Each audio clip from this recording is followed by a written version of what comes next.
Hello beautiful soul! Welcome back to my channel. This is me, Chang Ame from Japan, Kabayan Virgo. Ay, bulga. Sorry. Sarang sakit sa tenga nun.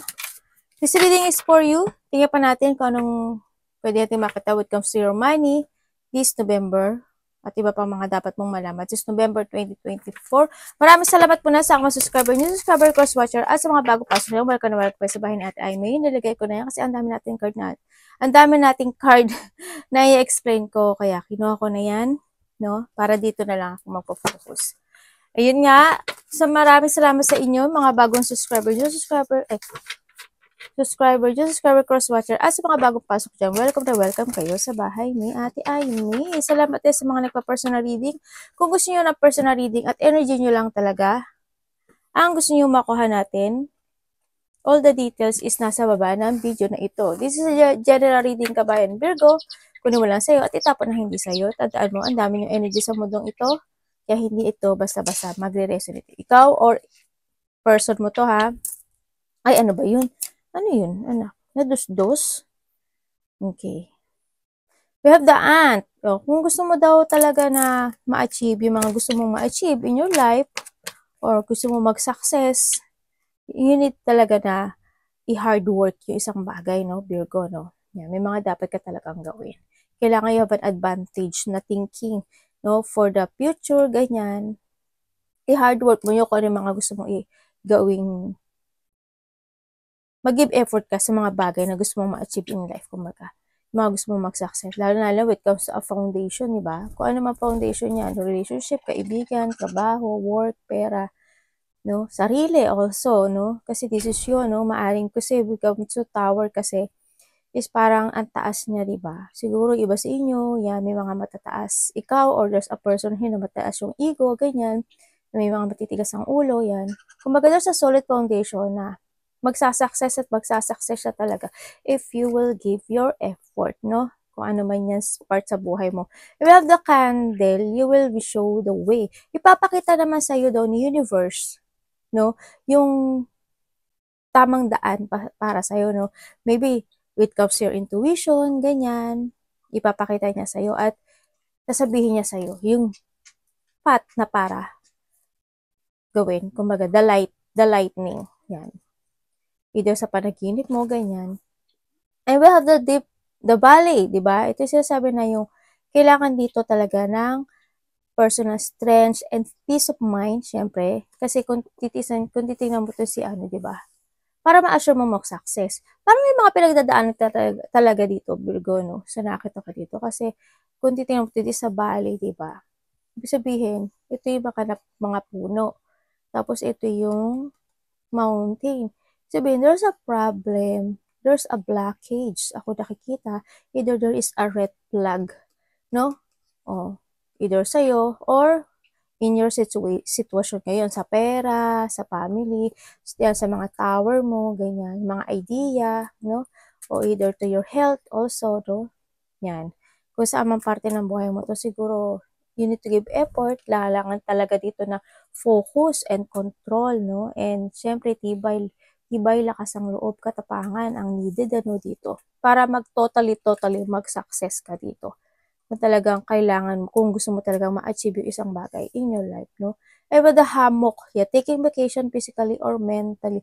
Siguro this time, say, ang dami mong pagdadaanan talaga, no? This November din, ang nakita ko dito, magbigay ka muna ng time sa sarili mo.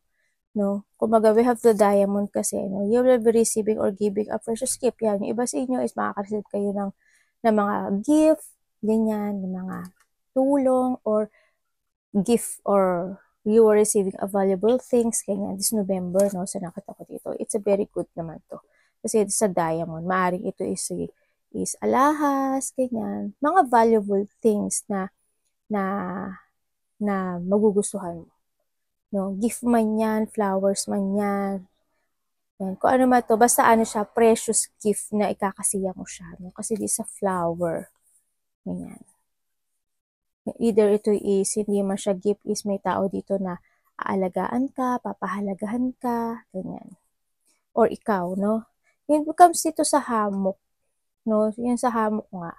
Siguro this is the time na para para magkaroon ng enlightenment or mas more ka mag-focus sa mga gusto mong ma-achieve or mag-success sa buhay mo, siguro is time na mag-rest ka muna, no? Sa nakita ko dito, baka it's vacation yan, o kaya mag-rejuvenate ka, di ba? Mag-meditate ka, ganyan. Kailangan mo ngayon is more on mental peace para magkaroon ka ng enlightenment sa sarili mo, di ba? Either sa trabaho mo yan, sa relationship mo yan, sa sarili mo man yan, sa mga paligid mo, no? Diba dito makaka-receive daw kayo ng precious gift.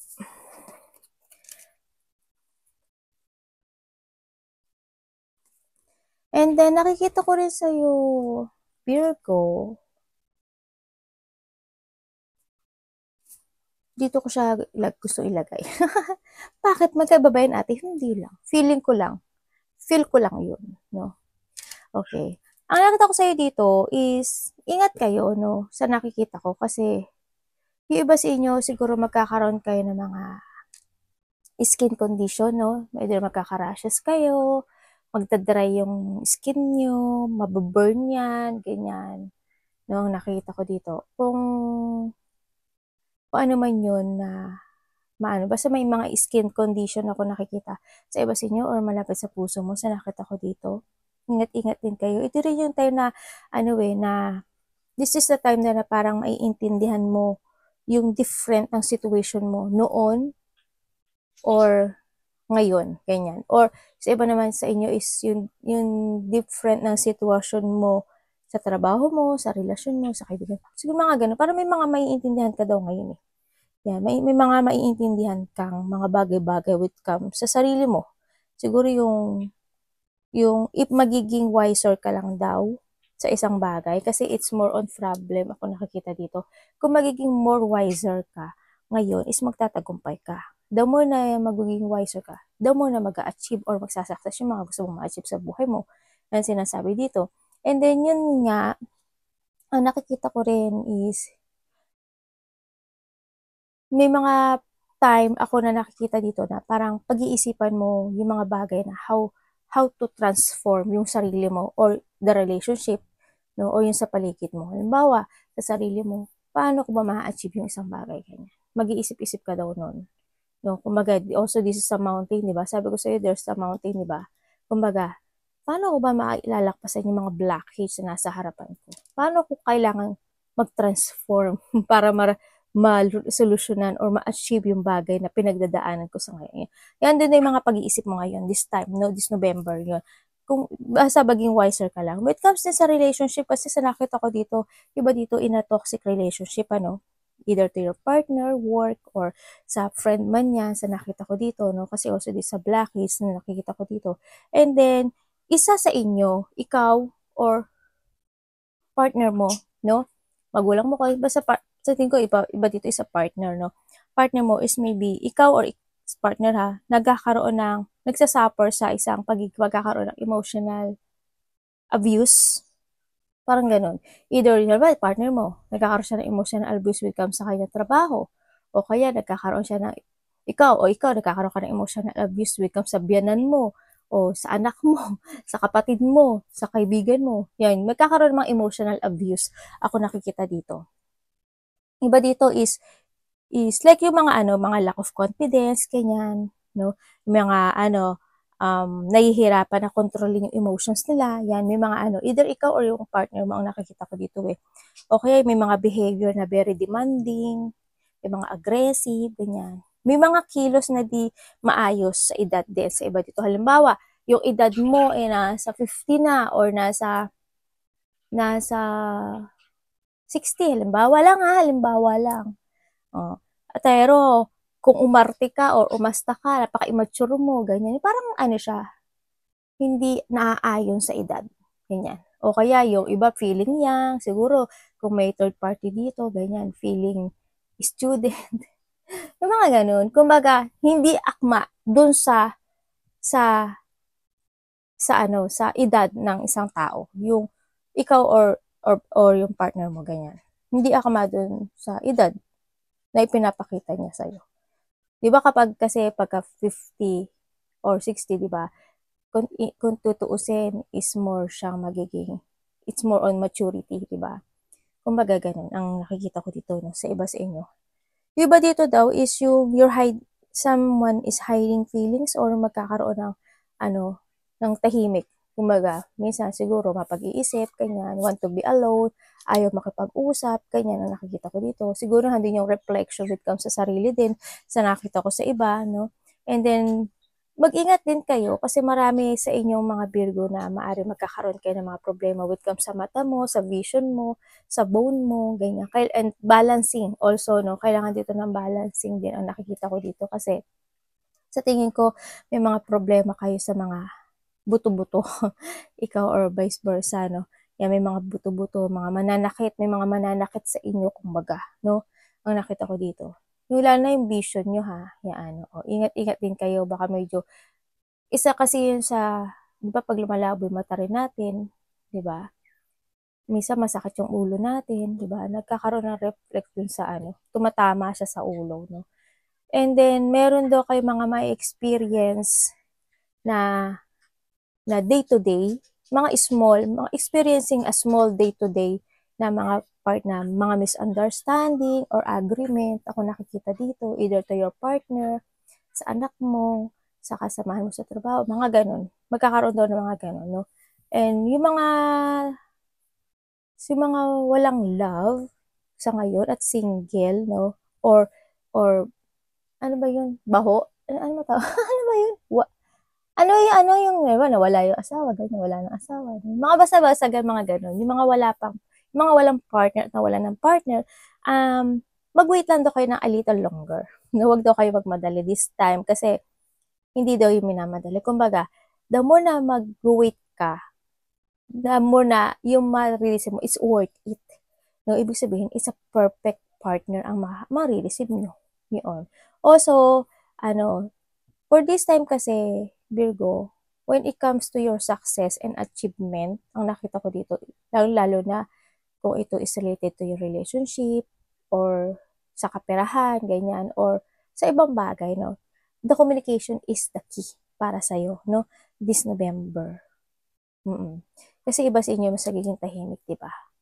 May mga sitwasyon talaga na kailangan mo daw mag-sacrifice. Kailangan mo mag-sacrifice dito. Kailangan mo, kumbaga may mga situation na kailangan mo ng clarity. Ano ba yung goal ko? Ano ba yung gusto kong goal, kumbaga? Ano ba yung gusto kong ma-achieve? Di ba? With the tower kasi, di ba? Ano ba yung dapat kong ayusin? Ano ba yung dapat ko itama? Ganyan, di ba? Kumbaga, kailangan mo ngayon is alignment to your goal, to success, to achieve, di ba? Kung titingnan mo, di ba, pataas. Kailangan mo talaga magsakripisyo. Mahirap man o hindi, pero kailangan mong tanggapin yung mga bagay-bagay dito, no? Kailangan mo magpakatatag this time. Yung mga, ingat din kayo with comes to na may mga arthritis, nga ako nakikita, arthritis, muscle, something, ako nakita, or trauma, no? Ingat kayo. Yan ang mga magiging, ng iba sa inyo, no? Mga impact sa inyo this November, sa nakikita ko dito. Oh, di ba? We have the independent, it's time to go out the wall into your own and create your own business or try something well outside to your comfort zone. Ito na yung kailangan mo na umalis sa isang bagay na yun nga, yun na dark, ganyan. Yung mga nahihirapan ka na. Kung this is sa trabaho or sa sarili mo, it's time to create na rin talaga. Mag-try ka ng ibang bagay outside to your comfort zone, kumbaga. Kumbaga, kung nandyan ka sa place mo na you feel frustrated or na ano ba tawag ito, na trap ka, lumabas ka dun. Kasi this is time na magkaroon ka na independent, di ba? And we have in the flow. See, sabi ko sa'yo, di ba, the universe is sending to you. Sabi dito nga na si universe daw is magsesending sa'yo ng yung mga ikasasucess, o you have the freedom din pala, na mga ikasasucess sa buhay mo. Sending you help. Bibigyan kanya ng help, di ba? Tap into your inner power, to your intuition, listen to your inner voice, yan, differ to create the purpose purposeful, purposeful life. Yan, you really want to have. No? Ibibigay naman daw niya sa'yo. Yun nga lang, kung makikinig ka. Kung magiging independent ka, kasi ibibigay niya sa'yo yung pagiging independent eh. O, sige, Virgo, ganito yung gawin mo. Okay, try this, ganyan. Try to create, be independent. Gawin mo yung gusto mo na makakagood para sa buhay mo, ganyan. Kung ano yung mga mali, itama mo. Yung nasabi sa'yo. Kailangan mo rin kasi magsakripisyo, sinasabi dito. Diba? Kailangan mong hustisyahan yung mga bagay na mali, itama yung mga mali, kailangan mo ng clarity, kung tutulungan ka niya, kailangan mo lang talaga ng freedom. You need to have more flexibility with your schedule and income. Being self-employed is ideal, no? Yung iba sa inyo kasi, kung titingnan mo to, independent. And then also this one, independent. Mas ideal daw sa inyo yung pagkakaroon ng sariling business, ganyan, work from home, yung mga ganyan. Yun ang pinaka-good daw para sa inyo this time. Kumbaga, mas magkakaroon kayo ng growth doon. Kumbaga, mas makakaramdam kayo ng freedom or makakaramdam kayo ng more idea to how to success sa inyo. Yan. Kung titignan mo si Hamok, di ba? Yan. Try to vacation or mag-meditate ka para mas more idea kung ano yung mga gusto mo masolusyonar or ma-achieve to yourself. Ganyan. Para makaramdam ka rin ng freedom. Para maisip mo kung ano yung gusto mong maging or ano yung gusto mong mangyari sa buhay mo. Yan. Kasi when it comes to freedom siguro and independence, siguro iba sa inyo is more on single or kasama niyo mga anak niyo, ganyan. Or gusto niyo lang talaga na mag-isa kayo this time. Kasi ang marami kasing Virgo ang mahilig mag-isa. Yun ang nakita ko sa Virgo. Fertility, unconditional love, and easy does it. Okay. O ito na nga, sinasabi dito, it is the perfect time to start a new project or a new ideas, di ba? It gives birth new condition. Ito na talaga yung kailangan mo mag-independent sa buhay mo. Yan. Follow mo lang yung intuition mo dito, no? Yung iba dito is mga new project, trabaho, pagkakaperahan, mga ano kayo, magkakaroon ng resetting dito sa sarili nyo. Or you need. Kakaroon. Para nga sa success. To achieve and success, diba? Ito na siya. Ito kayo, tower ke. Diba? Kasi may enlightenment na mangyayari. Makikinig ka lang sa intuition mo. Diba? Kailangan mong lumaya. And, siyempre, andito rin yung conditional love. Love yourself more, siyempre. Pahalagahan mo. Alagaan mo yung sarili mo, yung ibang tao, and every situation, no matter what the outward appearance may be. Yan. Kung ano yung mga kalalabasan nun, okay lang yun, no? Kailangan mo lang talaga na gawin and, kumbaga, give effort to success, di ba? Easy does it, there is no need to hurry, force things to happen. Everything is occurring in a perfect timing. Okay, kung medyo nahihirapan ka daw, di ba? Yan. Kung medyo nahihirapan ka, siguro this is the time talaga na magkaroon ka ng vacation, pag-iisip for a while, ganyan, no? Hindi mo kailangan mag-kangaroo or mag-jumping agad. Ayun. Surely, slowly but surely, yan. Kailangan mo munang magkaroon ng relaxation, no? Para magkaroon ka ng mental peace at maisip mo yung mga gusto mong gawin na baguhin sa buhay mo. Yun muna siguro, no? Uunahin mo talaga dito is yung sarili mo kasi independent, freedom, tsaka ano, diba? In the flow. Iba kasi sa inyo parang in the flow kayo ngayon. Kung saan kayo dali na inyong buhay ngayon, doon lang kayo. Kumbaga, wala akong nakikita pag-push forward or nag-give effort sa ibang aspeto ng buhay nyo. Kaya yung iba siguro sa inyo is still stuck sa isang bagay na natatrap kayo. Yung pagiging emotions, ganyan, stuck pa kayo. Kung ano man parte ng buhay nyo na may mga nai-stuck pa. Kaya ang sinasabi dito na in a flow pa kayo. Diba? Hindi nyo pa talaga totally na push forward or nabibigyan ng effort yung changes nyo in life. No? Tingnan natin ang diba? We have the star and the high priestess. Ibig sabihin talaga, may mga bagay sa buhay niyo na kailangan ng mag-heal, no? Na kailangan ng mga pagbabago. kailangan nyo na ngayon na mag-focus sa sarili nyo this time at mag-trust kayo sa intuition nyo. Iba kasi sa inyo, may mga sekreto, ganyan. May taong may sekreto, tahimik lang, malihim, ganyan. Tingnan natin, si Virgo when it comes to money, kamusta siya? This November sa money. Virgo and money. Virgo ha, mag-ano ka ha. Ay, the Wheel of Fortune.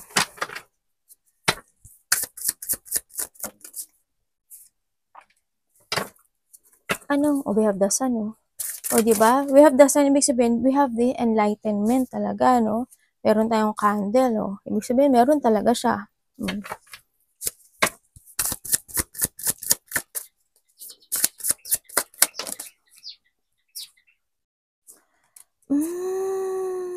The Eight of Pentacles and the Queen of Pentacles. Okay, sa ibang parte ng buhay mo, magkakaroon naman ng enlightenment sa'yo, no? Ito mo, dalawa na yung tower mo, oh. Diba? Sa ngayon, when it comes to your money, ang nakikita ko dito, kailangan mo ngayon na maghigpit, no? Kasi iba dito siguro, may problema kayo sa money. Medyo hindi ko nakikita yung stable nyo ngayon when it comes to your money, no? Sa mga nagkakaroon kayo ng mga problema, ganyan. Halimbawa, yung may mga business kayo o kaya yung when it comes to money, mga ipon, maaring medyo nababawas-bawasan, ganyan nakikita ko sa iba. Nagiging danger, no? When it comes to money, no? Sa iba sa inyo. Kung may business kayo, medyo danger siya, no? Kailangan mo talaga na, parang handun ka lang sa sitwasyon mo na ngayon na parang kung ano itinrabaho mo, yun lang yung nare-receive mo. Pero, hindi ko nakakita yung ipon. Hindi ko siya nakikita. Kung baga, sinasabi kasi ni Kendall na kailangan mo ma-enlighten at kailangan mo mag-give effort. Parang si Ant, diba? Diba yung si Ant, diba? Parang yung mga Ant kasi, bago dumating pa lang ang bagyo, diba? Nag-iipon na sila. Kaya ikaw din, ganun ka rin. This is the time na kailangan mo na mag-save ng money ngayon, no? Kumbaga, kasi sa ngayon kasi iba sa inyo, ano yung hinard work nyo lang ngayon, yun lang yung makukuha, no? Hindi ko nakikita yung stable na money para sa inyo. Kumbaga, lumalabas siya. Kaya nagkakaroon ng struggle, problem, mga responsibilities na nakikita ko sa dito. Siguro this is the time na magkaroon ka ng changing when it comes to a cycle, no? May mga kailangan mong i-end this time, no? Yan, para maging stable ang money mo. Sa ngayon is, hindi siya stable. Tingnan pa natin. Pero may enlightenment akong nakikita sa'yo. Kumbaga, maaring meron ka mga sinusuportahan, ganyan, ang nakikita ko dito. Kaya hindi rin nagiging stable. Kaya yung money mo, yung mga sinusuportahan ka siguro ng mga nangangailangan ng tulong mo when it comes to money. Ganun. Pero magtipid ka rin. Hindi naman pagtitipid, mag-ipon ka rin ng para sa sarili mo.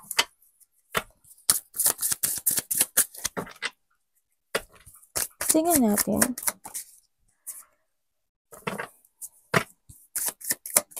Kailangan mo talaga ng Three of Swords, oh. Kitang-kita na.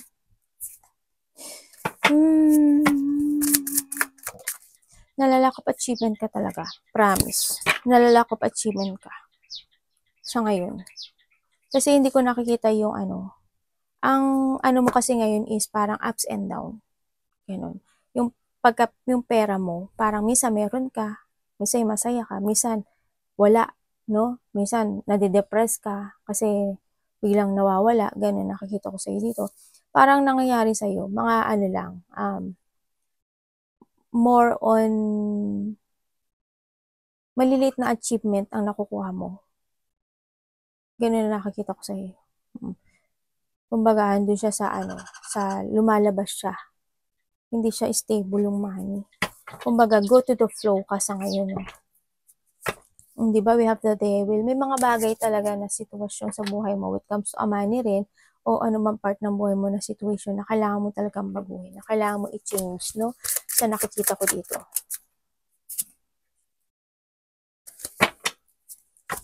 Kasi darating yung time, diba? Kung titingnan mo dito, we have the Wheel of Fortune, the Sun, and the World, diba? Ibig sabihin, may dapat kang baguhin. sa buhay mo ngayon this time, no?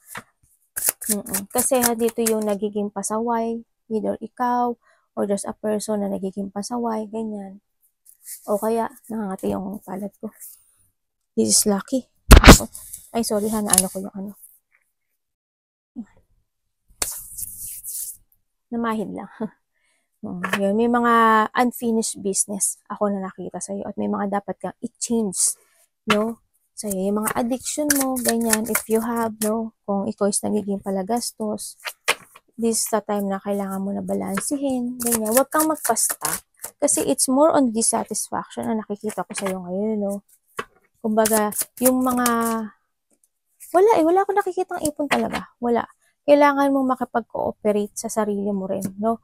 Sa sarili mo, sa mga bagay-bagay na nasa paligid mo, kailangan mo talagang i-hard work at mag-give effort to success ka dito. Para kang si ants. Yan, para kang langgam. Maging langgam ka. Kumbaga, pag hindi ka, andito si tower, tandaan mo dalawa yung tower na lumabas sa'yo, di ba? Success with effort. Kailangan dito. So, ang parte man ng buhay mo yan, sa money mo. Kasi sa money mo, hindi ko nakikita stable ka. It's danger. Danger talaga. Hindi ko nga alam kung ano eh. Kung may trabaho ka ba? Wala. O medyo tagilid yung pera. Katakita ko kasi tagilid yung pera mo. Hindi siya stable. As in, hindi siya stable. As in. Kahit na marami namang nakikipag-cooperate sa'yo or maraming kang nagiging kadiling, ganyan, hindi ko nakikita na magiging okay sa ngayon yung money mo. Sa ngayon kasi marami kang dapat na tapusin, unfinished business, i-change, no? May mga dapat kang ending, no? And then, kasi with come dito sa sun, tapos tinamahan siya ni Three of Swords, di ba? Kumbaga nahandin yung sitwasyon na minsan nasa taas, minsan sa baba. Biglang taas, bigla kang binaksak, ganun ang nangyayari sa iyo this time. No, kaya ngayon, marami kang gagawing effort and hard work sa sarili mo.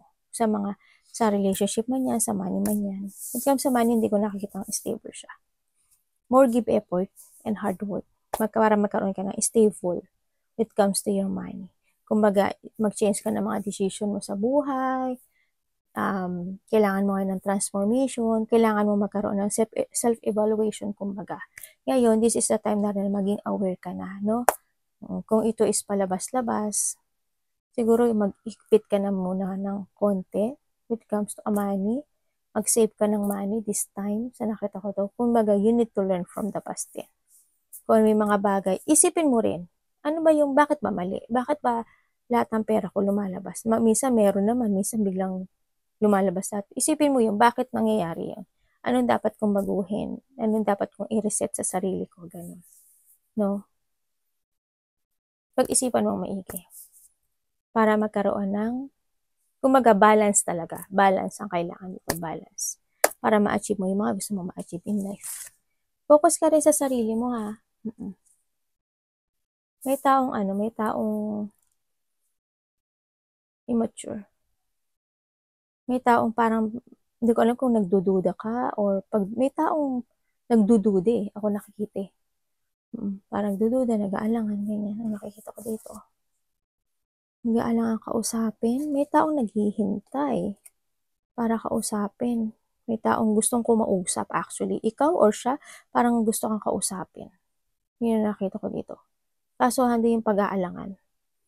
Parang hindi ko, pero gusto kanya kausapin. Parang may gusto siyang i-share something related siguro ang money or pagkakaisa in a relationship, in a money. Kasi may tao rin ako nakikita na hindi stable. Hindi ko alam, sabi ko sa'yo, di ba, siya may trabaho or wala, parang something, or wala lang talaga siyang ipon.